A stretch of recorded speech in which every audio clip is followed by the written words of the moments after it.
ಕೃಷಿ ರಂಗ ರೈತರಿಗಾಗಿ ಕಾರ್ಯಕ್ರಮ ಕಿಸಾನ್ ವಾಣಿ.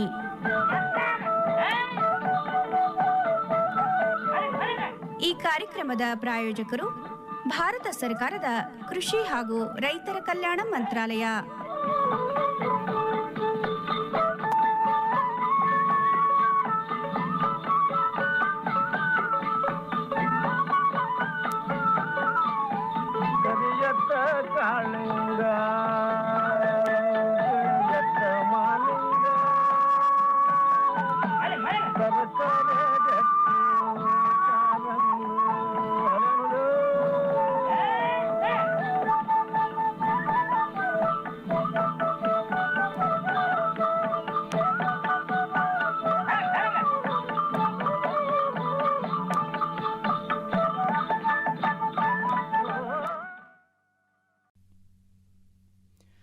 ರೈತ ಬಾಂಧವರಿಗೆ ನಮಸ್ಕಾರ. ರೈತ ಬಾಂಧವರು, ಇವತ್ತಿನ ಒಂದು ಕಾರ್ಯಕ್ರಮದಲ್ಲಿ ಜೇನು ಕೃಷಿಯನ್ನು ಮಾಡ್ತಕ್ಕಂಥ ಅರವಿಂದ್ ಅವರು, ಇವರು ಬಳ್ಳಾರಿಯವರು. ಸಾಕಷ್ಟು ವರ್ಷದಿಂದ ಜೇನು ಕೃಷಿಯನ್ನು ಅರವಿಂದ್ ಅವರು ಮಾಡ್ತಾಯಿದ್ದಾರೆ. ಇತ್ತೀಚೆಗೆ ನಮ್ಮ ಕೊಪ್ಪಳ ಜಿಲ್ಲೆ ಇರ್ಬೋದು, ಬೇರೆ ಬೇರೆ ಭಾಗದಲ್ಲಿ ಹಲವಾರು ಜೇನು ಕೃಷಿಕರನ್ನು ನೋಡ್ಬೋದು. ಆದರೆ ಅರವಿಂದ್ ಅವರ ವಿಶೇಷತೆ ಏನಂತಂದರೆ, ಜೇನು ಕೃಷಿಯನ್ನು ಮಾಡಿ ಜೇನು ಕೃಷಿಯಿಂದ ಬರ್ತಕ್ಕಂಥ ಉಪ ಉತ್ಪನ್ನಗಳನ್ನು ತಮ್ಮದೇ ಆದ ಬ್ರ್ಯಾಂಡಲ್ಲಿ ತಯಾರು ಮಾಡಿ ಅವುಗಳನ್ನೆಲ್ಲ ಜನರಿಗೆ ಪರಿಚಯ ಮಾಡ್ತಾ ಜನರಲ್ಲಿ ತಿಳುವಳಿಕೆಯನ್ನು ಅರವಿಂದ್ ಅವರು ಮೂಡಿಸ್ತಾ ಇದ್ದಾರೆ. ಇವತ್ತಿನ ಕಾರ್ಯಕ್ರಮದಲ್ಲಿ ಜೇನು ಕೃಷಿ ಹೇಗೆ ಅನಿಸುತ್ತೆ, ಎಷ್ಟು ವರ್ಷದಿಂದ ಜೇನು ಕೃಷಿ ಮಾಡ್ತಾ ಇದ್ದಾರೆ, ಜೇನು ಕೃಷಿಯ ಮಹತ್ವ, ಯಾಕೆ ಮಾಡಬೇಕು, ಜೊತೆಗೆ ಜೇನು ಕೃಷಿಯಿಂದ ಅವರಿಗೆ ಆದಾಯ ಯಾವ ರೀತಿ ಪಡ್ಕೋತಿದ್ದಾರೆ ಅಂತಕ್ಕಂಥ ಹಲವಾರು ವಿಚಾರಗಳನ್ನು ತಿಳಿಸ್ಕೊಡ್ತಾ ಇದ್ದಾರೆ. ಬನ್ನಿ ಅವರಿಂದ ವಿಚಾರವನ್ನು ತಿಳ್ಕೊಳ್ಳೋಂಥ. ನಮಸ್ಕಾರ ಅರವಿಂದ್ ಅವರೇ. ನಮಸ್ಕಾರ ಸರ್. ನಿಮ್ಮ ಪರಿಚಯವನ್ನು ಮಾಡಿಕೊಡಿ. ಮೂಲತಃ ನೀವು ಶಿಕ್ಷಣ ಮತ್ತು ನಿಮ್ಮ ಒಂದು ಇದ್ರ ಬಗ್ಗೆ, ನಿಮ್ಮ ಕುಟುಂಬದ ಬಗ್ಗೆ ಪರಿಚಯ ಮಾಡಿಕೊಡಿ. ಸರ್, ನನ್ನ ಹೆಸರು ಅರವಿಂದ್. ನಮ್ಮ ತಂದೆಯವರು ಬಳ್ಳಾರಿನಲ್ಲಿ 20 ವರ್ಷದಿಂದ ಜೇನು ಕೃಷಿ ಮತ್ತು ಕೃಷಿ ಕೂಡ ಮಾಡ್ತಾಯಿದ್ದೆ ಸರ್. ಅದ್ರ ಜೊತೆಗೆ ನಮ್ಮದು ಫರ್ನಿಚರ್ ಫ್ಯಾಕ್ಟ್ರಿ ಕೂಡ ಇತ್ತು. ಸೊ ಲೇಬರ್ ಪ್ರಾಬ್ಲಮ್ ಇದೆ ಅಂಥೇಳಿ ನಂದು ಡಿಗ್ರಿ ಕಂಪ್ಲೀಟ್ ಆಗಿದ ನಂತರ ನೀವು ಕೃಷಿನ ನೀವು ಅಳಿಸ್ಬೇಕಂತೇಳಿ ಅಗ್ರಿಕಲ್ಚರ್ ಫೀಲ್ಡ್ನಲ್ಲಿ ನನಗೆ ಒಂದು 5 ವರ್ಷ ಅನುಭವ ಆಗಲಿ ಅಂಥೇಳಿ ನನ್ನ ಕೃಷಿ ಬಗ್ಗೆ ಸ್ವಲ್ಪ ನನಗೆ ನಮ್ಮ ಫಾದರ್ ಇಂಟ್ರೆಸ್ಟ್ ತೋರಿಸಿದೆ ಸರ್. ಕೃಷಿನಲ್ಲಿ ತುಂಬ ನನಗೆ ಲಾಸ್ ಆಯಿತು. ತೊಗರಿ ಮತ್ತು ಮೆಣಸಿನಕಾಯಿ, ಹತ್ತಿ ಈ ಬೆಳೆ ಎಲ್ಲ ನಾನು ಬೆಳೆಸಿದ್ದೀನಿ. ಅದರಲ್ಲಿ ಬೆಳೆ ಬಂದ ನಂತರ ರೇಟ್ ಇರೋದಿಲ್ಲ, ರೇಟ್ ಇರೋ ನಂತರ ಬೆಳೆ ಇರೋದಿಲ್ಲ. ಹಲವಾರು ಸಮಸ್ಯೆಗಳಿಂದ ನನಗೆ ತುಂಬ ಲಾಸ್ ಆಯಿತು. ಸೊ ಕೃಷಿನಲ್ಲೇ ನಾನು ಒಂದು ಲೆವೆಲ್ಗೆ ಬರಬೇಕಂತೇಳಿ ತುಂಬ ಸರ್ಚ್ ಮಾಡಿ ಕುರುಗೋಡಿನಲ್ಲಿ ಮಂಜುನಾಥ್ ಗೌಡರ್ ಅಂತಿದ್ದರು, ಅವ್ರ ಹತ್ರ ಹೋಗಿ ನಾನು ಯಾವುದು ಕೃಷಿನಲ್ಲೇ ನಾನು ಡೆವಲಪ್ ಆಗಬೇಕಂತೇಳಿ ಅವ್ರ ಹತ್ರ ಒಂದು ತರಬೇತಿ ತಗೊಂಡು ಅವ್ರ ಮನೆಯಲ್ಲೇ ಸುಮಾರು ಒಂದು 50 ಪೆಟ್ಟಿಗೆ ಜೇನು ಕೃಷಿಯನ್ನು ಇಟ್ಟು ಜೇನು ಕೃಷಿ ಮಾಡ್ತಾಯಿದ್ರು. ಹಾಗಾಗಿ ನನಗೆ ಭಾಳ ಇಂಟ್ರೆಸ್ಟ್ ಆಯ್ತು ಸರ್. ಮಂಜುನಾಥ್ ಗೌಡರು ನಿಮ್ಮ ಅವರಿಂದ ತಿಳ್ಕೊಂಡ್ರೆ ನೀವು? ಹೌದು ಸರ್. ಫಸ್ಟ್ ನಾನು ಅವ್ರ ಮನೆಗೆ ಹೋಗಿ ನೋಡಿ, ಅವ್ರಿಗೆ ರೆಂಟ್ ಕೊಟ್ಟಿರೋದು ಸರ್. ಆ್ಯಕ್ಚುಲಿ ಮನೆಯಲ್ಲಿ ಆ ರೆಂಟ್ ಕೊಟ್ಟಿರೋ ಖಾಲಿ ಮಾಡಿಸಿ ಅವ್ರ ಮನೆಯಲ್ಲೇ ತುಂಬ ಜೇನು ಪೆಟ್ಟಿಗೆ ಮಾಡಿ ಅದರಿಂದ ಜೇನುತುಪ್ಪ ತೆಗಿತಾಯಿದ್ರು ಸರ್ ಅವರು.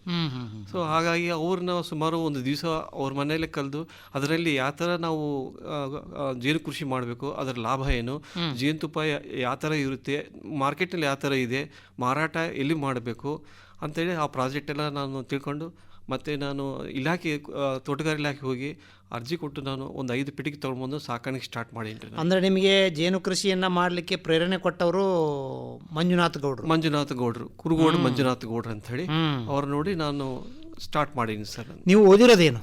ನಾನು BSc ಓದಿನಿ ಸರ್. BSc ಓದಿ ಕೃಷಿಗೆ ಮಾಡ್ಬೇಕಂತ ನಿಂತರ ಅಥವಾ ಹೇಗೆ ನೌಕರಿ ಅದು ಹೋಗ್ಬೋದಾಗಿತ್ತು? ಸರ್, ಕೃಷಿ ಮಾಡ್ಬೇಕಂತೇಳಿ ನಮ್ಮ ಅಪ್ಪವರು ಒಂದು ಒತ್ತಡದಿಂದ ನಾನು ಸ್ಟಾರ್ಟ್ ಮಾಡೀನಿ ಸರ್ ಕೃಷಿಗೆ. ಸೊ ಹಲವಾರು ಪ್ರಾಜೆಕ್ಟ್ ಮಾಡೀನಿ ಸರ್ ಕೃಷಿನಲ್ಲಿ ಕೂಡ. ನಾನು ಯಾವುದೂ ಸಕ್ಸಸ್ ಕಂಡಿಲ್ಲ ಅದರಲ್ಲಿ. ಜೇನು ಕೃಷಿ ಮಾತ್ರ ನನಗೆ ಬಹಳ ಇಷ್ಟ ಆಯಿತು. ಸುಮಾರು ವರ್ಷದಿಂದ ಅದರಿಂದ ನನಗೆ ಕೃಷಿ ಪಟ್ಟು ಒಂದು ಅವಾರ್ಡ್ಸ್ ಕೂಡ ನನಗೆ ಬಂದಿದೆ ಬೆಂಗಳೂರು GKVKದಲ್ಲಿ. ಸೊ ಜೇನುತುಪ್ಪ ಜೇನು ಮೇಳದಿಂದ ಕೂಡ ಹಲವಾರು ಬೈ ಪ್ರಾಡಕ್ಟ್ಸ್ ಮಾಡ್ತಾ ಇದ್ದೀನಿ. ಅಲ್ಲಿ GKVK ಮತ್ತು ರಾಯಚೂರು ಯೂನಿವರ್ಸಿಟಿಯಲ್ಲಿ ಕೂಡ ನಾನು ಜೇನು ಕುಟುಂಬ ಮತ್ತು ನಾನು ಮಾಡಿರೋ ಬೈ ಪ್ರಾಡಕ್ಟ್ಸ್ ಎಲ್ಲ ಸಪ್ಲೈ ಆಗ್ತಾ ಇದೆ ಸರ್. ಈಗ ನೋಡ್ರಿ, ಜೇನು ಕೃಷಿ ಅಂತಂದರೆ ಮೊದಲಿನ ಹಾಗೆ ಏನೋ ಒಂದು ಹೂವಿನ ಗಿಡಗಳು, ಅರಣ್ಯ, ಕಾಡು ಮತ್ತು ಜಾಸ್ತಿ ಹೂ ಬಿಡ್ತಕ್ಕಂಥ ಸಸ್ಯಗಳು, ಜೇನು ಹುಳುಗಳಿಗೆ ಮಕರಂದವನ್ನು ಮಾಡಲಿಕ್ಕೆ ಬೇಕಾಗ್ತವೆ, ಕಲೆಕ್ಟ್ ಮಾಡ್ಕೊಳ್ಳೋಕ್ಕೆ. ಆದರೆ ಇತ್ತೀಚೆಗೆ ಏನಾಗ್ತಾ ಇದೆ, ಎಲ್ಲ ಬರೀ ಭತ್ತ ಬೆಳೀತಾ ಇದ್ದಾರೆ, ಮೆಣಸಿನಕಾಯಿ ಬೆಳೀತಾ ಇದ್ದಾರೆ, ಹೆಚ್ಚಾಗಿ ಕೀಟನಾಶಕ ಸಿಂಪರಣೆ ಮಾಡ್ತಾ ಇದ್ದಾರೆ. ಇಂಥ ಪ್ರದೇಶದಲ್ಲಿ ಜೇನು ಹುಳುಗಳನ್ನು ನೋಡೋದೇ ಕಷ್ಟ ಆಗಿಬಿಟ್ಟಿದೆ. ಇಂಥ ಒಂದು ಸನ್ನಿವೇಶದಲ್ಲಿ ಜೇನು ಕೃಷಿ ಹೇಗಿದೆ ತಮ್ಮದು? ಸರ್, ಈ ಸಂದರ್ಭದಲ್ಲಿ ಜೇನು ಕೃಷಿ ಸ್ವಲ್ಪ ಮಾಡೋದು ಕಷ್ಟ ಆಗ್ತಾ ಇದೆ. ಹಾಗಾಗಿ ಇತ್ತೀಚೆಗೆ ಅವೇರ್ನೆಸ್ ತುಂಬ ಬರ್ತಾ ಇದೆ. ಸಾವಯವ ಕೃಷಿ ಮಾಡಬೇಕಂತೇಳಿ ಹಲವಾರು ಸಾಫ್ಟ್ವೇರ್ ಇಂಜಿನಿಯರ್ಗಳು ಬೆಂಗಳೂರಿಂದ ಬಂದು ಅವರು ಸಾವಯವ ಕೃಷಿಗೆ ಬಹಳ ಸಪೋರ್ಟ್ ಕೊಟ್ಟು ಬಹಳ ಕಡೆ ಸಾವಯವ ಕೃಷಿ ಮಾಡ್ತಾಯಿದ್ದಾರೆ. ಅಂಥವ್ರಿಗೆ ಜೇನು ಕೃಷಿ ಭಾಳ ಸೂಕ್ತ, ಅಂಥವ್ರಿಗೆ ತುಂಬ ಮಾಡ್ತಾಯಿದ್ದಾರೆ. ಭಾಳ ಡಿಮ್ಯಾಂಡ್ ಇದೆ ಸರ್ ಜೇನು ಕೃಷಿಗೆ. ನಿಮ್ಮದು ಜೇನು ಕೃಷಿ ಪ್ರಾರಂಭದಲ್ಲಿ ಹೇಗೆ ಪ್ರಾರಂಭ ಮಾಡಿದ್ರಿ, ಈಗ ಯಾವ ಹಂತಕ್ಕೆ ಬಂದಿದೆ ಸ್ವಲ್ಪ ಹೇಳಿ. ಸರ್ ಜೇನು ಕೃಷಿ ಸ್ಟಾರ್ಟಿಂಗ್ ನಾನು 5 ಪೆಟ್ಟಿಗೆಗಳಿಂದ ಸ್ಟಾರ್ಟ್ ಮಾಡಿ 5 ಪೆಟ್ಟಿಗೆಯಿಂದ ಸ್ಟಾರ್ಟ್ ಮಾಡಿದ್ರಿ. 5 ಪೆಟ್ಟಿಗೆಯಿಂದ ತೋಟಗಾರಿಕೆ ಇಲಾಖೆಯವರು ಸಬ್ಸಿಡಿ ಮುಖಾಂತರ ನನಗೆ ಕೊಟ್ಟರು ಸರ್. ಅದು ಸ್ಟಾರ್ಟ್ ಮಾಡಿದೆ ಸರ್. ವಿತೌಟ್ ಟ್ರೈನಿಂಗ್ ನಾನು ಸ್ಟಾರ್ಟ್ ಮಾಡಿದೆ. ಅದು ವಿತಿನ್ 1 ವೀಕ್ನಲ್ಲಿ ಒಂದು ಪೆಟ್ಟಿಗೆನಲ್ಲಿ ಒಂದು ಜೇನುಹುಳ ಇಲ್ದಂಗೆ ಹಾರೋಗ್ಬಿಡ್ತು. ನನಗೆ ತುಂಬ ಬೇಜಾರಾಗಿ ನಮ್ಮ ಮನೆಯಲ್ಲಿ ನಮ್ಮ ಮಿಸ್ಸಸ್ಸು, ನಮ್ಮ ಮದರು, ನಮ್ಮ ಫ್ರೆಂಡ್ಸ್ ಎಲ್ಲ ನನಗೆ ಬೈದರು. ನೀವು ಎಂಥ ಕೆಲಸ ಮಾಡ್ತೇವೆ, ಒಂದು ಫ್ಯಾಕ್ಟ್ರಿ ಓನರ್ ಆಗಿದ್ಕೊಂಡು BSc ಓದಿ ನೀನು ಜೇನು ಕೃಷಿಗೆ ಬಂದಿರು, ಯಾರು ಹೇಳಿದ್ರಿ ಇದು ಅಂತೇಳಿ ನನಗೆ ತುಂಬ ಇನ್ಸಲ್ಟ್ ಆಗಿ ಮಾತಾಡಿದ್ರು. ಆದರೆ ಕೂಡ ನಾನು ಅದು ಬಿಡಲಾರಂಗ ಯೂನಿವರ್ಸಿಟಿಗೆ ಹೋಗಿ ವಿಜ್ಞಾನಿಗಳ ಕೀಟೋಪಶಾಸ್ತ್ರ ಭೇಟಿಯಾಗಿ, ರಾಯಚೂರು ಮತ್ತು ಧಾರವಾಡ, ಬಾಗಲಕೋಟೆ ಯೂನಿವರ್ಸಿಟಿ ಅವ್ರ ಹತ್ರ ಭೇಟಿಯಾಗಿ ಈ ಜೇನುಗಳು ಹೋಗೋ ಕಾರಣ ಏನು, ನನ್ನಿಂದ ಏನು ತೊಂದರೆ ಆಗಿದೆ ಅಂತ ಹೇಳಿದ್ರೆ ಅವರು ನೀನು ತರಬೇತಿ ಇಲ್ದಂಗೆ ಸ್ಟಾರ್ಟ್ ಮಾಡಿ, ತರಬೇತಿ ತಗೊಂಡು ನೀನು ಸ್ಟಾರ್ಟ್ ಮಾಡಬೇಕು, ಪ್ರತಿಯೊಂದಕ್ಕೆ ವಿಷಯಕ್ಕೆ ನೀನು ನಾಲೆಡ್ಜ್ ತಗೊಂಡೆ ಚಾಲು ಮಾಡಬೇಕು. ನೀನು ಯಾರು ನಿನಗೆ ಮಾಹಿತಿ ಕೊಟ್ಟಿಲ್ಲ, ನೀನು ತರಬೇತಿ ತಗೊಂಡು ಸ್ಟಾರ್ಟ್ ಮಾಡ್ಬೇಕಂತ ಹೇಳಿ ಸರ್. ಆಗ ಕಡ್ಡಿರಾಂಪುರ ಬಸವೇಸ್ವಾಮಿ ಅಂತಿದ್ದಾರೆ, ಅವ್ರನ್ನ ಕರ್ಕೊಂಡು ಬಂದು ಎಲ್ಲ ತೋರಿಸಿ ಅವ್ರ ಕಡೆಯಿಂದ ನಾನು ತುಂಬ ಕಲ್ತಿದ್ದೀನಿ ಸರ್ ಪ್ರಾಕ್ಟಿಕಲ್ ಆಗಿ. ಅದ್ರ ಜೊತೆಗೆ ಥಿಯರಿ ನಾನು ಕಲಿಬೇಕಂತೇಳಿ ತುಂಬ ಆಸಕ್ತಿ ಇತ್ತು. ಬೆಂಗಳೂರು GKVK ಹೋಗಿ ಅಲ್ಲಿ ಒಂದು 3 ದಿವಸ ತರಬೇತಿ ತಗೊಂಡು ಇನ್ನು ನಾನು ರಿಸರ್ಚ್ ಮಾಡಿ ಸುಮಾರು ಈಗ 3 ತಳಿನ ನಾನು ಸಾಕಾಣಿಕೆ ಮಾಡ್ತಾ ಇದ್ದೀನಿ. 3 ತಳಿ ಜೇನು? 3 ತಳಿನ ಸಾಕಾಣಿಕೆ ಮಾಡ್ತಾ ಇದ್ದೀನಿ. ಯಾವ್ಯಾವ 3 ತಳಿ? ಒಂದು ತುಡುವೆ ಜೇನು ಅಂತೇಳಿ ತುಡುವೆ ಜೇನು ಅಂತೇಳಿ ನಮ್ಮ ಇಂಡಿಯನ್ ತಳಿ ಸರ್ ಅದು. ಇನ್ನೊಂದು ಮುಜೆಂಟಿ ಅಂತೇಳಿ ಚಿಕ್ಕದು ಸರ್, ಅದು ಸ್ಟಿಂಗ್ಲೆಸ್ ಬೀಸ್ ಅಂತ ಇಂಗ್ಲಿಷ್ನಲ್ಲಿ ಹೇಳ್ತಾರೆ ಸರ್. ಇನ್ನೊಂದು ಯುರೋಪ್ ಕಂಟ್ರಿಲಿಂದ ಇಂಪೋರ್ಟ್ ಆಗಿದೆ ಸರ್, ನಾರ್ತ್ ಇಂಡಿಯಾ ಜಾಸ್ತಿ ಸರ್, ಮೆಲ್ಲಿಫೆರಾ ಎಪಿಕ್ಸೆರಾನ ಮೆಲ್ಲಿಫೆರಾ ಅಂತ ಹೇಳ್ತಾರೆ ಸರ್. ಆ ತಳಿನ ನಾನು ಈ ಕಡೆ ಆಂಧ್ರ ಜಾಸ್ತಿ ಸರ್ ಮಾಡೋದು, ನಮ್ಮ ಕರ್ನಾಟಕ ಕಮ್ಮಿ, ಇಲ್ಲಿ ಸಕ್ಸಸ್ ಆಗೋದಿಲ್ಲ ಅಂತ ಹೇಳ್ತಾರೆ. ಅದು ಸ್ಥಳಾಂತರ ಮಾಡಬೇಕು ಸರ್ ಆ ಪೆಟ್ಟಿಗೆನ. ಸೊ ಜಾಸ್ತಿ ಸ್ಥಳಾಂತರ ಮಾಡೋದ್ರಿಂದ ಜೇನುಹುಳ ಚೆನ್ನಾಗಿ ಬೆಳವಣಿಗೆ ಆಗುತ್ತೆ, ಜೇನುತುಪ್ಪ ಕಲೆಕ್ಷನ್ ಆಗುತ್ತೆ, ಪರಾಗಸ್ಪರ್ಶ ಚೆನ್ನಾಗಿ ಆಗುತ್ತೆ ಸರ್ ಅದು. ಸೊ ಈ 3 ತಳಿನ ನಾನು ಸಾಕಾಣಿಕೆ ಮಾಡ್ತಾ ಇದ್ದೀನಿ ಸರ್. ಸದ್ಯ ಎಷ್ಟು ಜೇನು ಒಂದು ಪೆಟ್ಟಿಗೆಗಳು ತಮ್ಮಲ್ಲಿ ಸಾಕಾಣಿಕೆ ಮಾಡ್ತಾ ಇದ್ದೀರಿ ಸರ್? ನನ್ನ ಹತ್ರ ಈಗ ಮುಜೆಂಟಿ ಜೇನು ಹುಳ ಬಂದು 350 ಇದೆ ಸರ್. ತುಡುವೆ ಜೇನು ಬಂದು 280 ಇದೆ. ಮೆಲ್ಲಿಫೆರಾ 20 ಇದೆ ಸರ್. 20 ಇದೆ. ಹೌದು ಸರ್. ಇಷ್ಟೆಲ್ಲ ಜೇನು ಪೆಟ್ಟಿಗೆಯನ್ನು ಅಳವಡಿಕೆ ಮಾಡೋದು ಭಾಳ ಮುಖ್ಯ. ಜಾಗಗಳು ಬೇಕು, ಅವಕ್ಕೆಲ್ಲ ಒಳ್ಳೆ ಜಾಗ ಬೇಕು, ಸೇಫ್ಟಿಯಾಗಿರಬೇಕು, ಆಮೇಲೆ ಕಾಡು ಪ್ರಾಣಿಗಳಿಂದ ರಕ್ಷಣೆ ಆಗುವಂಥ ಜಾಗ ಇರಬೇಕು. ಇವನ್ನೆಲ್ಲ ಹೇಗೆ ನಿಮ್ಮ ತೋಟದಲ್ಲೇ ಮಾಡ್ತಾ ಇದ್ದೀರೋ, ಎಲ್ಲೆಲ್ಲಿ ಇವನ್ನ ಅಳವಡಿಕೆ ಮಾಡ್ಕೊಂಡು? ಇದೆಲ್ಲ ಒಟ್ಟಿಗೆ ನಮ್ಮ ತೋಟದಲ್ಲಿ ಮಾಡೋಕ್ಕೆ ಸಾಧ್ಯ ಆಗೋದಿಲ್ಲ. ನಾನು ಒಂದೊಂದು ತೋಟದಲ್ಲಿ 20ರಿಂದ 50 ಪೆಟ್ಟಿಗೆವರೆಗೂ ನಾನು ಇನ್ಸ್ಟಾಲ್ ಮಾಡ್ತೀನಿ ಸರ್. ಅಲ್ಲಿ ಸೇಫ್ಟಿ ಪ್ರಿಕಾಷನ್ಸ್ ಎಲ್ಲ ನೋಡ್ತೀನಿ ಸರ್. ಅಲ್ಲಿ ಸಾವಯವ ಕೃಷಿ ಮಾಡೋರಿಗೆ, ಅಲ್ಲಿ ರೈತರಿಗೆ ಅದನ್ನು ಅವೇರ್ನೆಸ್ ಕೊಡ್ತೀನಿ ಸರ್. ಫಸ್ಟ್ ಆಫ್ ಆಲ್ ಜೇನುಹುಳ ಅಂದರೆ ಏನು, ಅದು ಏನು ಕೆಲಸ ಮಾಡುತ್ತೆ, ನಿಮಗೆ ಏನು ಅದರಿಂದ ಉಪಯೋಗ ಆಗುತ್ತೆ ಅದನ್ನು ಎಕ್ಸ್ಪ್ಲೈನ್ ಮಾಡಿ. ಅದು ಶತ್ರುಗಳು ಯಾವ ಇದ್ದಾರೆ, ಕೋತಿ, ಕರಡಿ, ಇನ್ನು ಇವೆಲ್ಲ ಅದಕ್ಕೆ ಶತ್ರು ಬಾಧೆ ಇರುತ್ತೆ, ಅದನ್ನು ಯಾವ ಥರ ತಡೆ ಹಾಕಬೇಕು, ಸೇಫ್ಟಿ ಪ್ರಿಕಾಷನ್ಸ್ ಏನು ತಗೋಬೇಕಂತ ಹೇಳಿ ಅವ್ರಿಗೆ ಜನರಲ್ ನಾಲೆಡ್ಜ್ ಅವರಿಗೆ ಶೇರ್ ಮಾಡಿ, ಬೇಸಿಕ್ ನಾಲೆಡ್ಜ್ ಶೇರ್ ಮಾಡಿ ಅಲ್ಲಿ ನಾನು ಇನ್ಸ್ಟಾಲ್ ಮಾಡಿ ಬರ್ತೀನಿ ಸರ್. ಬೇರೆ ರೈತರ ಹೊಲಗಳಲ್ಲೂ ಸಹ ತಾವು ಹಾಕ್ತೀವಿ? ಹೌದು, ಸಂಡೂರು ಇದೆ, ಗುಡೇಕೋಟೆ ಇದೆ, ತೆಕ್ಕಲ್ಕೋಟೆ ಇದೆ, ಇಲ್ಲಿ ನಮ್ಮ ಸಿರುಗುಪ್ಪನಲ್ಲಿ ಕೂಡ ನಾನು ಇನ್ಸ್ಟಾಲ್ ಮಾಡ್ತೀನಿ ಸರ್ ಇವೆಲ್ಲ. ಈಗ ರೈತರ ಹೊಲಗಳಲ್ಲಿ ಹಾಕಿರ್ತೀರಿ, ಅವರು ಅದ್ರ ಬಗ್ಗೆ ಕೇರ್ ತಗೋಬೇಕಾಗತ್ತೆ ಪೆಟ್ಟಿಗೆಗಳ ಬಗ್ಗೆ. ಹೌದು ಸರ್. ಅವ್ರಿಗೆ ಯಾವ ರೀತಿ ಲಾಭ ಬರುತ್ತೆ ಅವರಿಗೆಲ್ಲ? ಸರ್ ಅವ್ರ ತೋಟದಲ್ಲಿ ಇಡೋದ್ರಿಂದ ಪ್ರತಿಯೊಂದು ಬೆಳೆ, ಯಾವುದು ಬೆಳೆಯನ್ನೇ ಆಗಲಿ, ಯಾವುದು ಹಣ್ಣು ತೋಟ ಆಗಲಿ 20ರಿಂದ 30% ಇಳುವರಿ ಜಾಸ್ತಿ ಆಗುತ್ತೆ. ಪರಾಗಸ್ಪರ್ಶ ಚೆನ್ನಾಗಿ ಆಗೋದು, ಪರಾಗಸ್ಪರ್ಶ ಆಗಿ ಇಳುವರಿ ಜಾಸ್ತಿ ಆಗುತ್ತೆ ಸರ್. ಕಾಯಿ ಸೈಜು ದೊಡ್ಡದಾಗುತ್ತೆ, ಮತ್ತು ಅದು ಹಣ್ಣು ಆಗಲಿ ಹೂ ಆಗಲಿ ಅಂಥವೆಲ್ಲ ಟೇಸ್ಟು ನೋಡೋಕೆ ಚೆಂದ ಇರುತ್ತೆ ಸರ್, ಸೈಜು ಕೂಡ. ಹಾಗಾಗಿ 30% ಇಳುವರಿಗೆ ಅವ್ರು ಏನು ಪೆಸ್ಟಿಸೈಡ್ಸು, ಏನು ಫರ್ಟಿಲೈಸರ್ ಹಾಕ್ದಂಗೆ ಅವರಿಗೆ ಸಾವಯವ ಕೃಷಿನಲ್ಲಿ ಒಳ್ಳೆಯ ಸೈಜ್ ಬರುತ್ತೆ ಸರ್. ಅಂದರೆ ನೀವು ಸಾವಯವ ಕೃಷಿ ಮಾಡ್ತಕ್ಕಂಥ ರೈತರ ಹೊಲಗಳನ್ನು ಹುಡುಕಿ ಅಲ್ಲೇ ನೀವು ಜಾಸ್ತಿ ಪೆಟ್ಟಿಗೆಗಳನ್ನ ಇಡಬೇಕು? ಹೌದು ಸರ್, ಅಂಥ ಜಾಗದಲ್ಲೇ ನಾವು ಪೆಟ್ಟಿಗೆಗಳನ್ನ ಮಡಗ್ತೀವಿ ಸರ್ ನಾವು. ಈಗ ಸುಮಾರು ತಾವು ಹೇಳಿದ್ರಿ ಇಷ್ಟು ಜೇನು ಪೆಟ್ಟಿಗೆಗಳಿದಾವೆ, ಎಷ್ಟು ಜೇನು ತುಪ್ಪ ಉತ್ಪಾದನೆ ಆಗುತ್ತೆ ನಿಮ್ಮ ಪ್ರತಿ ತಿಂಗಳು, ಅಥವಾ ಎಷ್ಟಾಗತ್ತೆ ಸರ್? ಪ್ರತಿ ತಿಂಗಳು ಬರೋದಿಲ್ಲ ಸರ್, ಇದು ಬರೋದಿಲ್ಲ. ಈ ಆ್ಯಕ್ಚುಲಿ ನಮ್ಮ ಹಿರಿಯರು ಹೇಳೋ ಮಾತು ಪ್ರಕಾರ ಉಗಾದಿ ನಂತರ ಅಂದರೆ February, March, April, May maximum ಜೂನ್ವರೆಗೆ ಬರ್ತದೆ ಸರ್. ಒಂದು ವರ್ಷಕ್ಕೆ 4 ತಿಂಗಳು ಮಾತ್ರ ಜೇನುತುಪ್ಪ ಬರುತ್ತೆ. ಇನ್ನು ಬಾಕಿ ಸೀಸನ್ ಏನಾಗುತ್ತೆ ಅದನ್ನ ಸಂತತಿನ ಡೆವಲಪ್ ಮಾಡುತ್ತದೆ. ಹಾಗಾಗಿ ನಾವು ಯಾವ ಸೀಸನಲ್ಲಿ ಜೇನು ಸಾಕಾಣಿಕೆ ಮಾಡಬೇಕು ಅನ್ನೋದು ನಾಲೆಡ್ಜ್ ಶೇರ್ ಮಾಡ್ಕೋಬೇಕಾಗುತ್ತೆ. ಯಾವ ಸೀಸನಲ್ಲಿ ಅದನ್ನು ಸಂತತಿನ ಡೆವಲಪ್ ಮಾಡಬೇಕು, ಯಾವ ಸೀಸನಲ್ಲಿ ಜೇನುತುಪ್ಪ ನಾವು ಸಂಗ್ರಹಣೆ ಮಾಡಬೇಕು ಅನ್ನೋದು ಸಿಸ್ಟಮ್ ಐತೆ. ತರಬೇತಿಯಲ್ಲಿ ಅವೆಲ್ಲ ನಾವು ತರಬೇತಿ ತಗೊಂಡು ಸ್ಟಾರ್ಟ್ ಮಾಡಬೇಕಾಗುತ್ತೆ. ಯುಗಾದಿಂದ ಪ್ರಾರಂಭ ಆಗುತ್ತೆ ಜೇನುತುಪ್ಪ ಕಲೆಕ್ಷನ್. ಹೌದೌದು ಸರ್. ಯುಗಾದಿಲಿಂದ ನಿಮಗೆಲ್ಲ ದೊಡ್ಡ ದೊಡ್ಡ ಮರಲಿಂದ ಚಿಕ್ಕ ಚಿಕ್ಕ ವೀಡ್ಸ್ಲಿಂದ ಕೂಡ ಹೂವು ಬರುತ್ತೆ. ಸೊ ಅದರಿಂದ ಆ ಸೀಸನಲ್ಲಿ ನಾವು ಜೇನು ಸಂಗ್ರಹಣೆ ಮಾಡೋದ್ರಿಂದ ಅದರಲ್ಲಿ ಮೆಡಿಸಿನ್ ವ್ಯಾಲ್ಯೂ ತುಂಬ ಇರುತ್ತೆ ಸರ್ ಆ ಜೇನುತುಪ್ಪನಲ್ಲಿ.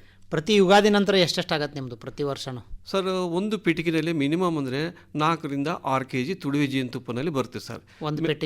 ಒಂದು ಪೆಟ್ಟಿಗೆ ತುಡುವೆ ಜೇನುತುಪ್ಪ ಅಂದರೆ. ಇನ್ನೊಂದು ಮೆಲಿಫೆರಾ ಇದೆ ಸರ್, ಯುರೋಪ್ ಕಂಟ್ರಿ, ಅದರಲ್ಲಿ 10 ರಿಂದ 12 kg ಜೇನುತುಪ್ಪ ನಾವು ತಗೋಬಹುದು. ವರ್ಷದಲ್ಲಿ ಒಂದು ಸರಿನಾ ಅಥವಾ 2 ಸಲ ಆಗುತ್ತಾ ಸರ್? ಇದು ತುಡುವೆ ಜೇನು ವರ್ಷಕ್ಕೆ 4 ತಿಂಗಳು ತೆಗಿಬಹುದು. ಅದೇ ಮೆಲಿಫೆರಾ ಆದ್ರೆ ಇಡೀ ವರ್ಷ ಎಲ್ಲ ತೆಗಿಬಹುದು, ಅದರಲ್ಲಿ ಇಡೀ ವರ್ಷ ಎಲ್ಲ ತಗೋಬಹುದು. ಬಟ್ ಅದೇ ಗ್ಯಾಪ್ ಎಷ್ಟೆಷ್ಟಿದೆ ದಿವಸ ಬಿಟ್ಟು ಗ್ಯಾಪ್ ಬಿಟ್ಟು ತೆಗಿ ಸರ್? ಅದು ಗ್ಯಾಪ್ ಅಂತ ಏನಿಲ್ಲ ಮೆಲಿಫೆರಾದಲ್ಲಿ, ಅದು ಸ್ಥಳಾಂತರ ಮಾಡ್ತಾ ಇರ್ಬೇಕು ಸರ್ ಆ ತಳಿನ. ಒಂದೇ ಕಡೆ ಇರೋದ್ರಿಂದ ಅದು ಆಹಾರ ಅಭಾವ ಆಗುತ್ತೆ ಸರ್. ಅದಕ್ಕೆ ನಮ್ಮ ಜರ್ಸಿ ಹಾಕ್ಲಿ ದೇಶಿ ಹಾಕಲಿ, ಹಿಂಗ ಜರ್ಸಿ ಹಾಕ್ಲಿ ಆಹಾರ ಜಾಸ್ತಿ ಕೊಡಬೇಕಾಗುತ್ತೆ. ಅದೇ ತರ ಇದನ್ನ ಸ್ಥಳಾಂತರ ಮಾಡ್ತಾ ಇರಬೇಕು ಸರ್. ನೀವು ಹೇಗಾಗ ಸ್ಥಳಾಂತರ ಮಾಡ್ತಾ ಇದ್ದಂಗೆಲ್ಲ ಅದಕ್ಕೆ ಬೇಕಾಗಿದ್ದ ಆಹಾರ ತುಂಬ ಸಿಗುತ್ತೆ. ಆದ ನಂತರ ಜೇನುತುಪ್ಪಗಳು ಒಳ್ಳೆ ಕಲೆಕ್ಷನ್ ಆಗುತ್ತೆ ಸರ್. ಈಗ ಮನೆಯಲ್ಲಿ ಸಹ ಜೇನು ಪೆಟ್ಟಿಗೆಗಳನ್ನ ಇಡ್ಬೋದು ಅಂತೇಳಿ ಕೇಳಿದ್ವಿ. ಈಗ ಮನೆ ಇರ್ತವೆ, ಮನೆಗಳಲ್ಲೆಲ್ಲ ಹಿತ್ತಲಿರುತ್ತೆ, ಗಿಡ ಮರಗಳಿರ್ತವೆ, ನೆರಳಿರುತ್ತೆ, ನೀರಿನ ಅನುಕೂಲತೆ ಇರುತ್ತಲ್ಲೆಲ್ಲ, ಅಂಥವ್ರು ಜೇನು ಪೆಟ್ಟಿಗೆಗಳನ್ನ ಇಟ್ಕೋಬಹುದು ಸರ್. 2 ತಳಿ ಇಟ್ಕೋಬಹುದು ಸರ್. ಒಂದು ತುಡುವೆ ಜೇನು ಮಾಡಬಹುದು, ಇನ್ನೊಂದು ಮುಜೆಂಟಿ. ಇವು 2 ತಳಿನ ಸಾಕಬಹುದು ಸರ್. ಇಲ್ರಿ ನಾವು ಜೇನು ಪೆಟ್ಟಿಗೆ ಇಟ್ಟಿದ್ದೀವಿ, ಎಲ್ಲ ಇಟ್ಟಿದ್ದೀವಿ, ಅದರಲ್ಲಿ ಹುಳನ ಎಲ್ಲ ಹೋಗ್ಬಿಟ್ಟಾವ ಅಂತ ಹೇಳ್ತಿರ್ತಾರೆ. ತರಬೇತಿ ಇಳಿದಂಗೆ ಅವ್ರು ಸ್ಟಾರ್ಟ್ ಮಾಡಿರ್ತಾರೆ ಸರ್. ಅದೇ ಥರ ತರಬೇತಿ ಇಲ್ದಂಗೆ ಸ್ಟಾರ್ಟ್ ಮಾಡಿದ್ರೆ ಇದೇ ಥರ ಹೋಗೋದು ತುಂಬ ಕಂಪ್ಲೇಂಟ್ ನನಗೆ ರೈತರು ಹೇಳ್ತಾರೆ ಸರ್. ತರಬೇತಿ ತಗೊಂಡು 1 ಪೆಟ್ಟಿಗೆ ಆಗಲಿ 2 ಪೆಟ್ಟಿಗೆಲಿಂದ ಸ್ಟಾರ್ಟ್ ಮಾಡಬೇಕು. ಒಮ್ಮೆ 10 ಪೆಟ್ಟಿಗೆ. ಕಾರಣಗಳೇನು, ಯಾಕೆ ಹುಳುಗಳು ಹೋಗ್ಬಿಡ್ತಾವೆ? ಅದಕ್ಕೆ ಕಾರಣ ಏನಂದ್ರೆ ಅದಕ್ಕೆ ಆಹಾರ ಕೊರತೆ ಇದ್ದಾಗ ಆಟೋಮೆಟಿಕ್ ಆಗಿ ಗೂಡು ಬಿಟ್ಟು ಬಾಕ್ಸ್ ಬಿಟ್ಟು ಹೋಗುತ್ತೆ ಸರ್ ಅದಕ್ಕೆ. ಸೊ ಈ ಸೀಸನಲ್ಲಿ ಯಾವುದಕ್ಕೆ ಅದು ಆಹಾರ ಕೊರತೆ ಆಗುತ್ತೆ, ಅದಕ್ಕೆ ಆಹಾರ ಏನು ಬೇಕು, ಒಂದು ಮಕರಂದ ಪರಾಗ, ಅವೆರಡು ಆಹಾರ ಬೇಕು ಸರ್. ಅವೆರಡು ಇಲ್ಲಾಂದ್ರೆ ಅವು ಬಿಟ್ಟು ಹೋಗುತ್ತೆ. ಸಪೋಸ್ ಅದರಲ್ಲಿ ಆಹಾರ ಕೊರತೆ ಇರುವಾಗ ಆರ್ಟಿಫಿಷಿಯಲ್ ಫೀಡಿಂಗ್ ಕೊಡಬೇಕಾಗುತ್ತೆ ಸರ್. ಸಕ್ರೆ ಪಾನಕ ಕೊಡಬೇಕು, ಗೋಧಿ ಹಿಟ್ಟು, ಸೋಯಾಬೀನ್ ಹಿಟ್ಟು ಅಂತವು ಪರಾಗ ಥರ ನಾವು ಮಾಡಿ ಅದಕ್ಕೆ ಒಳಗಡೆ ಬಾಕ್ಸ್ ಒಳಗಡೆ ಮಾಡಬೇಕು ಸರ್. ಅದು ತಿಂದು ಜೀವನ ಮಾಡುತ್ತೆ. ಈ ಸಮ್ಮರಲ್ಲಿ ಬಂದ್ಕೊಳ್ಳೆ ಆಟೋಮೆಟಿಕ್ ಆಗಿ ಸ್ವಲ್ಪ ಹೂವು ಕಮ್ಮಿ ಆಗುತ್ತೆ. ಮಳೆಗಾಲದಲ್ಲಿ ಸ್ವಲ್ಪ ಆಹಾರ ಅಭಾವ ಆಗುತ್ತೆ ಸರ್. ಆ ಸೀಸನಲ್ಲಿ ನೋಡಿಕೊಂಡು ನಾವು ಆರ್ಟಿಫಿಷಿಯಲ್ ಫೀಡಿಂಗ್ ಕೊಡಬೇಕಾಗುತ್ತೆ ಸರ್. ಅದಕ್ಕೆ ನೀರಿಂದ ಅನುಕೂಲತೆ ಬೇಕು, ನೀರು ಅನುಕೂಲ ಬೇಕಾಗುತ್ತೆ ಸರ್. ಅದಕ್ಕೆ ಹೂವು ಕೂಡ ಚೆನ್ನಾಗಿ ಇರಬೇಕಾಗುತ್ತೆ ಸುತ್ತಮುತ್ತಲು ಸರ್. ಈಗ ನೋಡಿ, ಯುಗಾದಿ ಸಂದರ್ಭದಲ್ಲಿ ಸಾಕಷ್ಟು ಬೇವಿನ ಮರಗಳು ಹೂ ಬಿಟ್ಟಿರ್ತವೆ, ಬೇರೆ ಅಲ್ಲಲ್ಲೆಲ್ಲ ಹೂ ಜಾಸ್ತಿ, ಈಗೆಲ್ಲ ಎಲೆ ಮರಗಳು ಉದುರಿ ಹೂ ಪ್ರಾರಂಭ ಆಗುತ್ತೆ. ಹೊಸ ವರ್ಷ ಅಂದ್ಕೂಡಲೇ ಇದು ಹೂ ಬರ್ತಿರ್ತವೆ. ಇಂಥ ಸಂದರ್ಭದಲ್ಲಿ ಜೇನು ತುಪ್ಪ ಕಲೆಕ್ಷನ್ ಚಾಲು ಆಗುತ್ತಾ? ಈಗ ಈ ಸೀಸನಲ್ಲಿ ತುಪ್ಪ ಜಾಸ್ತಿ ಕಲೆಕ್ಷನ್ ಯುಗಾದಿ ಸಂದರ್ಭದಲ್ಲಿ. ಹೌದೌದು ಸರ್. ಈಗ ನೋಡ್ರಿ, ಒಂದು ಜೇನು ಪೆಟ್ಟಿಗೆಯನ್ನು ಇಡಬೇಕಾದ್ರೆ ಒಂದು ಪೆಟ್ಟಿಗೆ ಅಂದಾಜು ಎಷ್ಟು ಕಾಸ್ಟ್ ಆಗುತ್ತೆ ಸರ್? ಒಂದು ಪೆಟ್ಟಿಗೆ ತೋಟಗಾರಿಕೆ ಇಲಾಖೆಯಿಂದ 4,500 ರೂಪಾಯಿ ಆಗುತ್ತೆ ಸರ್. ಅದು ಸಬ್ಸಿಡಿ ಮುಖಾಂತರ ರೈತರಿಗೆ 10 ಪೆಟ್ಟಿಗೆ ಸ್ಯಾಂಕ್ಷನ್ ಆಗುತ್ತೆ ಸರ್. ಪಾಣಿ ಇತ್ತು ಅಂದರೆ. ಪಾಣಿ ಇಲ್ಲ ಅಂದರೆ ಕೂಡ ಮಾಮೂಲು ಮನೆ ಮುಂದೆ ಕೂಡ ನಾವು ಸಾಕಾಣಿಕೆ ಮಾಡ್ಬೋದು. 4 ಅಥವಾ 5 ಪೆಟ್ಟಿಗೆ ಕೊಡ್ತೇವೆ ಸರ್. SC STಗೆ 90% ಸಬ್ಸಿಡಿ ಇದೆ, ಜನರಲ್ಗೆ 75% ಸಬ್ಸಿಡಿ ಇದೆ ಸರ್. ಅಂದರೆ ಒಂದು ಪೆಟ್ಟಿಗೆಗೆ SC STಗೆ 450 ರೂಪಾಯಿ ಆಗುತ್ತೆ, ಜನರಲ್ಗೆ 1150 ರೂಪಾಯಿ ಆಗುತ್ತೆ ಸರ್. ಈಗ ತಾವು ಒಂದು ವರ್ಷಕ್ಕೆ ಅಂದಾಜು ಎಷ್ಟು KG ಜೇನುತುಪ್ಪ ಮಾರಾಟ ಮಾಡ್ತಾ ಇದ್ದೀರಿ ಸರ್? ಒಂದು ವರ್ಷಕ್ಕೆ 1.5 ಟನ್ನಿಂದ 2 ಟನ್ವರೆಗೆ ಮಾರಾಟ ಮಾಡ್ತೀವಿ. 1.5ರಿಂದ 2 ಟನ್ವರೆಗೆ ಜೇನುತುಪ್ಪ? ಹೌದೌದು ಸರ್. ಬರೀ ನನ್ನ ಪೆಟ್ಟಿಗೆ ಒಂದೇ ಅಲ್ಲ ಸರ್, ನಾವು ಇನ್ನು ಕಾಡಿಗೆ ಹೋಗ್ತೀವಿ, ಕಾಡಿನಲ್ಲಿ ಕೂಡ ನಮಗೆ ತುಂಬಾ ಸಿಗುತ್ತೆ, ಅಲ್ಲಿ ಜೇನು ತಕೊಂಡ್ಬರ್ತೀವಿ ಸರ್. ಹಲವಾರು ಇದು ಮುಜೆಂಟಿ ಜೇನು ಪೆಟ್ಟಿಗೆ ಇದೆ ಸರ್. ಅದು ಕಾಡು ಪಕ್ಕದಲ್ಲೇ ನಾವು ಮಡಗಬೇಕಾಗುತ್ತೆ. ಆ ಕಾಡು ಪಕ್ಕದಲ್ಲಿ ಮಾಡೋ ಕಾಲಕ್ಕೆ ಪಕ್ಕದಲ್ಲಿರೋ ಜೇನುಗಳೆಲ್ಲ ಬರುತ್ತೆ ಸರ್, ಕಾಡಿನಲ್ಲಿರೋವೆಲ್ಲ ಅಲ್ಲಿ ಬಂದು ಇದಕ್ಕೆ ಅಟ್ರಾಕ್ಟ್ ಆಗಿ ಅಲ್ಲೇ ಸೆಟ್ಲ್ ಆಗುತ್ತೆ ಸರ್. ಸೊ ನಮ್ಮ ಪೆಟ್ಟಿಗೆಗೆ ಫೀಡಿಂಗ್ ಕೊಡೋ ಕಾಲಕ್ಕೆ ಸಕ್ಕರೆ ಪಾನಕ ಫೀಡಿಂಗ್ ಕೊಡ್ತೀವಿ. ಅವು ಕೂಡ ಬಂದು ಕುಡಿಲಿಕ್ಕೆ ಸ್ಟಾರ್ಟ್ ಮಾಡಿದ್ವಿ ಸರ್. ಯಾವಾಗ ಬಂದು ಅದು ಕುಡಿಲಿಕ್ಕೆ ಸ್ಟಾರ್ಟ್ ಮಾಡಿದ್ಕೊಳ್ಳೆ ಅಲ್ಲೆಲ್ಲ ನಾವು ಮಣ್ಣಿನ ಮಡಿಕೆ ನಾವು ಇನ್ಸ್ಟಾಲ್ ಮಾಡ್ತೀವಿ ಸರ್. ಆ ಮಣ್ಣಿನ ಮಡಿಕೆ ಒಳಗಡೆ ಈ ಜೇನು ಮೇಣ ಎಲ್ಲ ಸೋರ್ತೀವಿ ಸರ್. ಅದು ಅಟ್ರಾಕ್ಟ್ ಆಗಿ ಅಲ್ಲೇ ಸೆಟ್ಲ್ ಆಗುತ್ತೆ ಸರ್. ಆ ಮಡಿಕೆನಲ್ಲಿ ಮಿನಿಮಮ್ ಒಂದು 4ರಿಂದ 5 kg ಜೇನುತುಪ್ಪ ಬರುತ್ತೆ, ಜೇನು ನೊಣ ಸಿಗುತ್ತೆ, ಅದು ಗೂಡು ಸಿಗುತ್ತೆ. ಅವೆಲ್ಲ ಮತ್ತೆ ನಾವು ಪೆಟ್ಟಿಗೆಗೆ ವರ್ಗಾವಣೆ ಮಾಡ್ತೀವಿ, ಜೇನುತುಪ್ಪ ಕೂಡ ನಾವು ಕಲೆಕ್ಟ್ ಮಾಡ್ಕೊತೀವಿ ಸರ್. ಇನ್ನು ಜೇನುತುಪ್ಪ ನೋಡ್ರಿ, ಇಷ್ಟೆಲ್ಲ ಉತ್ಪಾದನೆ ಮಾಡ್ತಾ ಇದ್ದೀರಿ, ಮಾರಾಟ ಹೇಗೆ ಮಾಡ್ಕೋತಾ ಇದ್ದೀರಿ? ಜೇನುತುಪ್ಪ ಮಾರಾಟವನ್ನು ಹೇಗೆ, ಯಾವ ರೇಟ್ನಲ್ಲಿ ಕೊಡ್ತಾ ಇದ್ದೀರಿ? ನೋಡಿರಿ ಸಾಮಾನ್ಯವಾಗಿ ಅದನ್ನು ಮತ್ತೆ ಪ್ರೊಸೆಸ್ ಮಾಡಬೇಕಾಗತ್ತೆ. ತುಪ್ಪವನ್ನು ಶುದ್ಧೀಕರಣ ಮಾಡ್ತೀರಾ ಅಥವಾ ಹೇಗೆ ಹಾಗೆ ಮಾರಾಟ ಮಾಡ್ತೀರಾ, ಹೇಗೆ ಮಾಡ್ತೀರಿ? ಸರ್, ಜೇನುತುಪ್ಪ ಶುದ್ಧೀಕರಣ ಮಾಡೋದ್ರಿಂದ ಅದಕ್ಕೆ ಬೇಡಿಕೆ ಕಮ್ಮಿ ಆಗುತ್ತೆ ಸರ್, ವ್ಯಾಲ್ಯೂ ಕಮ್ಮಿ ಇರುತ್ತೆ. ನಾವು ಕೂಮ್ ಸಮೇತ ಎರೆ ಸಮೇತ ಜೇನುತುಪ್ಪನ ನಾವು ಮಾರಾಟ ಮಾಡ್ತೀವಿ ಸರ್. ಅದಕ್ಕೆ ತುಂಬ ಬೇಡಿಕೆ ಇದೆ. ಜೇನುಗೂಡಿನ ಸಮೇತವಾಗಿ ಕೊಟ್ಟು ಬಿಡ್ತೀವಿ ಸರ್ ಅದು. ಸೊ ಹಾಗಾಗಿ ಒರಿಜಿನಾಲಿಟಿ ಅನ್ನೋದು ನ್ಯಾಚುರಲ್ ಆಗಿ ಕಾಣುತ್ತೆ ಕಸ್ಟಮರ್ಸ್ಗೆ. ನಮ್ಮ ಹತ್ರ ನಮ್ಮ ಮನೆಗೆ ಬಂದು ತುಂಬ ಕಸ್ಟಮರ್ಸ್ ಬರ್ತಾರೆ, ನಮಗೆ ಅದೇ ಥರ ಕೊಡಿ ಅಂತ ಕೇಳ್ತಾರೆ ಸರ್. ಇದಕ್ಕೆ ಇಷ್ಟು ಕಾಸ್ಟ್ ಇರ್ತೀರ, ನಾವು ಆಲ್ರೆಡಿ ಫಿಲ್ಟರ್ ಮಾಡಿ ಪ್ರಾಸೆಸ್ ಮಾಡಿ ಕೊಡ್ತೀರ ಅದೇ ಜೇನುತುಪ್ಪ ಅಂತ ಹೇಳಿದ್ರೆ ಅದೇ ಬೇಕು ನಮಗೆ ಅಂತ ಹೇಳ್ತಾರೆ ಸರ್. ಏನು ರೀಸನ್ ಅಂತ ಕೇಳಿದ್ರೆ, ನಮ್ಮ ಮಕ್ಕಳಿಗೆ ಜೇನುತುಪ್ಪ ಎಲ್ಲಿಂದ ಬರುತ್ತೆ ರಿಲಯನ್ಸು ಸೂಪರ್ ಮಾರ್ಕೆಟಲ್ಲಿ ತಗೊಂಡ್ ಬರ್ತೀವಿ ಅಂತ ಹೇಳ್ತಾರೆ. ನಮ್ಮ ಮಕ್ಕಳಿಗೆ ಜೇನುತುಪ್ಪ ಎಲ್ಲಿಂದ ಬರುತ್ತೆ ಅಂತ ಇಷ್ಟುವರೆಗೆ ಗುರ್ತೇ ಇಲ್ಲ. ಜೇನುಗೂಡಿನಲ್ಲಿ ಬರುತ್ತೆ ಅಂತ ಗುರ್ತೇ ಇಲ್ಲ. ಫಸ್ಟ್ ಆಫ್ ಆಲ್ ಅದ್ರ ಜೊತೆಗೆ ಗೂಡು ಸಮೇತ ತಿನ್ನೋದ್ರಿಂದ ಬಹಳ ಹೆಲ್ತ್ಗೆ ಅವೇರ್ನೆಸ್ ಬರುತ್ತೆ ಸರ್. ಈ ಮಜಲ್ಸ್ ಮತ್ತೆ ಒಳಗಡೆ ಹಲ್ಲು ಒಳಗಡೆ ಕ್ಯಾವಿಟೀಸ್, ನಮ್ಮ ಬಬಲ್ ಗಮ್ ತಿಂತೀವಿ ನೋಡಿ, ಜೇನದ ಮೇನ ಸಹಿತವಾಗಿ ತುಪ್ಪ ತಿನ್ಬೇಕು ಸರ್. ಮಜಲ್ಸ್ಗೆ ಟೀತ್ಗೆ ಒಳ್ಳೆ ಎಕ್ಸಸೈಸ್ ಆಗುತ್ತೆ ಸರ್. ಅದು ಆ ಟೇಸ್ಟ್ ಡಿಫ್ರೆಂಟ್ ಆಗಿರುತ್ತೆ ಸರ್. ಸೊ ಅದಕ್ಕೆ ತುಂಬಾ ಬೇಡಿಕೆ ಇದೆ ಸರ್. ಅದನ್ನ ರೇಟ್ ಅದು ಹೇಗೆ ಮಾರ್ತಿದ್ರು? ಒಂದೊಂದು ಗೂಡಿಗೆ ಹಂಗ ರೇಟ್ ಮಾರ್ತೀರಾ ಅಥವಾ ಹೇಗೆ? ಪ್ರಾಸೆಸ್ ಮಾಡಿದ ಜೇನುತುಪ್ಪ 500 ರೂಪಾಯಿ ಕೆಜಿ ಸರ್. 500 ರೂಪಾಯಿ. ಇದು ಗೂಡು ಸಮೇತ ಕೊಟ್ರೆ 1500 ರೂಪಾಯಿ ಕೆಜಿ. 1500 ರೂಪಾಯಿ ಕೆಜಿ. ಸೊ ಗೂಡನೆ ತೂಕ ಮಾಡೋದಾ? ಗೂಡನೆ ತೂಕ ಮಾಡಿ ಹಾಗೆ ಕೊಡ್ತೀವಿ ಸರ್ ನಾವು. ಒಂದೊಂದು ಗೂಡಿನೇ ತೂಕ ಮಾಡಿ ಹಾಗೆ ಕೊಡ್ತೀವಿ ಸರ್. ಇನ್ನೊಂದು ಸಾರಿ ಪೆಟ್ಟಿಗೆ ಒಳಗಡೆ ಜರ್ಮನ್ನಲ್ಲಿ ಅವರ ಅದೇ ಸಿಸ್ಟಮ್ನಲ್ಲಿ ಯೂಟ್ಯೂಬ್ನಲ್ಲಿ ನೋಡಿ ಅದೇ ಥರ ಬಾಕ್ಸ್ ಒಳಗಡೆ ಬಾಟಲ್ನ ಮಡಗ್ತೀವಿ ಸರ್ ನಾವು. ಒಳಗಡೆ ಎರೆ ಅದೇ ಥರ ಕಟ್ಬಿಡ್ತೀವಿ ಸರ್ ಅದು ಜೇನುಗಳೆಲ್ಲ. ಸೊ ಅದು ಡ್ಯಾಮೇಜ್ ಆಗೋದಿಲ್ಲ. ಎರೆ 5 ವರ್ಷ ಇಟ್ಟು ಕೂಡ ಹಾಗೆ ಹಂಗೆ ಇರ್ತೈತೆ, ಒಂದು ಚೂರು ಹನಿ ಹೊರಗೆ ಬರೋದಿಲ್ಲ. ಸೊ ಚಾಕ್ ತಗೊಂಡು ಕೇಕ್ ಥರ ಕಟ್ ಮಾಡ್ಕೊಂಡು ಹಾಗೆ ತಿನ್ಬೋದು ನಾವು. ಬೆಂಗಳೂರು ಹೈದರಾಬಾದು ಆ ಕಡೆಲ್ಲ ಬಾಕ್ಸ್ ಸಮೇತ ಬಾಟ್ಲ್ ಸಮೇತ ಹಾಗೆ ಕಳಿಸ್ತೀವಿ ಸರ್ ನಾವು. ಇನ್ನು ತಾವು ಅರವಿಂದ್ ಅವರೇ ಮತ್ತೊಂದು ವಿಚಾರ ಹೇಳಿದರೆ, ಜೇನು ಸಾಕಾಣಿಕೆಯಿಂದ ಜೇನುತುಪ್ಪಲ್ಲದೆ ಉಪ ಉತ್ಪನ್ನಗಳನ್ನು ಬೇರೆ ಬೇರೆ ಬೈ ಪ್ರಾಡಕ್ಟ್ಗಳನ್ನು ಮಾಡ್ತಾ ಇದ್ದೀನಿ ಅಂತಂದ್ರೆ ತಾವು ಏನೇನೋ ಉಪ ಉತ್ಪನ್ನಗಳನ್ನು ಮಾಡ್ತಾ ಇದ್ದೀರಿ ಸರ್? ಸಾವಯವ ಕೃಷಿ ಎಲ್ಲೆಲ್ಲಿ ನಾವು ರೈತರು ಮಾಡ್ತಾ ಇದ್ರು ಅಲ್ಲೆಲ್ಲ ಜೇನು ಪೆಟ್ಟಿಗೆ ನಾವು ಮಡಗಿದ್ವಿ ಸರ್.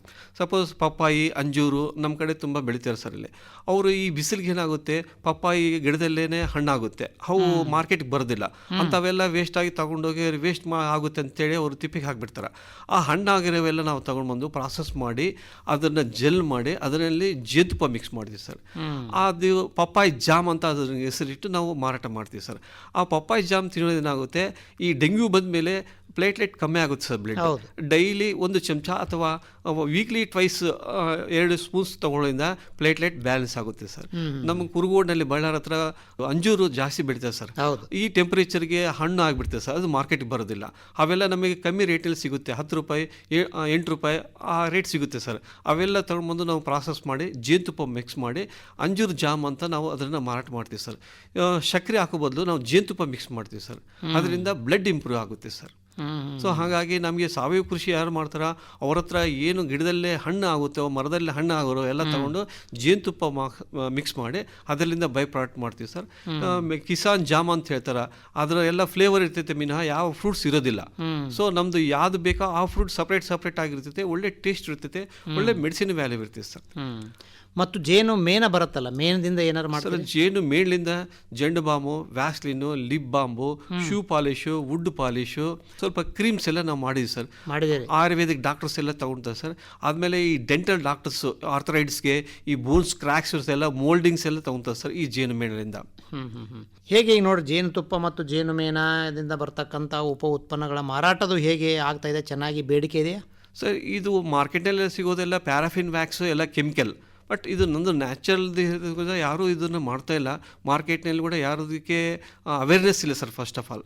ಸೊ ಇದು ಸಾವಯವ ಕೃಷಿ ಮಾಡೋದ್ರಿಂದ ಆರ್ಗ್ಯಾನಿಕ್ ಶಾಪ್ಸ್ ತುಂಬ ಇದೆ ಸರ್. ಅಲ್ಲಿ ತುಂಬ ಮಾರ್ಕೆಟಿಂಗ್ ಇದೆ, ಇದು ತುಂಬ ಬೇಡಿಕೆ ಇದೆ, ಚೆನ್ನಾಗಿ ಸೇಲ್ಸ್ ಆಗ್ತಾ ಇದೆ ಸರ್. ಈಗ ಸಾಮಾನ್ಯವಾಗಿ ಒಳ್ಳೆ ಜೇನು ತುಪ್ಪದ ಇಳುವರಿ ಬರಬೇಕಂದ್ರೆ ಯಾವ ಒಂದು ತೋಟದಲ್ಲಿ ಜೇನು ಪೆಟ್ಟಿಗೆಗಳನ್ನ ಇಟ್ಟರೆ ತುಪ್ಪ ಚೆನ್ನಾಗಿ ಬರುತ್ತೆ ಇಳುವರಿ ಅಂತೀರಿ? ಸರ್ ತುಪ್ಪ ಚೆನ್ನಾಗಿ ಬರಬೇಕಂದ್ರೆ ಒಂದು ನುಗ್ಗೆ ತೋಟ, ಆದ್ಮೇಲೆ ನಿಂಬೆ ತೋಟ, ನಮ್ಮ ಕಲ್ಲಂಗಡಿ, ಸೂರ್ಯಕಾಂತಿ ತುಂಬಾ ಬರುತ್ತೆ ಸರ್.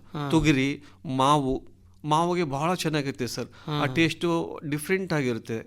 ಆನಂತರ ನೇರಳೆಣ್ಣೆ ಸರ್, ನೇರಳೆಣ್ಣೆಗೆ 2000 ರೂಪಾಯಿ ಕೆಜಿ ಜೇನುತುಪ್ಪ ಸರ್. ಅದು ಜೇನುತುಪ್ಪ ಹೌದು ಸರ್.